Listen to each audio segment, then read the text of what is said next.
అర్ధరాత్రి, అపరాత్రి లేకుండా దొంగచాటున ఈ టమాటా పికిల్ అయితే పెట్టాను. ఎందుకంటే టమాటా పికిల్ అంటే మా లవ్లీకి ఎంత ఇష్టమైపోయిందంటే ఎప్పుడు ఈ పికిల్ ప్రిపేర్ చేసినా ఫస్ట్ తనే తింటాను అంటుంది. ఆ బాటిల్ కంప్లీట్ అయ్యే వరకు కూడా దాని చుట్టూనే తిరుగుతుంది. అందుకని తనకి తెలియకుండా పెట్టాలి అనుకున్నాను. కానీ మధ్యలో లేచొచ్చేసింది ఈ టమాటా పికిల్ స్మెల్కి. మమ్మీ టమాటా పచ్చడి ఎలా చేస్తుంది? టేస్ట్ ఎలా ఉంటది? నీకు అన్ని పచ్చళ్ళలో ఏది బాగా ఇష్టం? అన్ని ఇష్టం.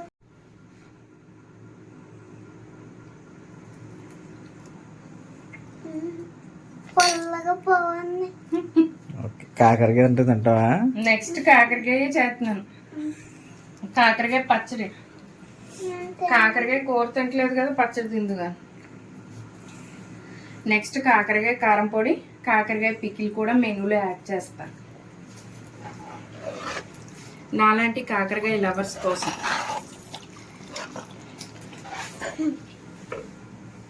బాగుంది.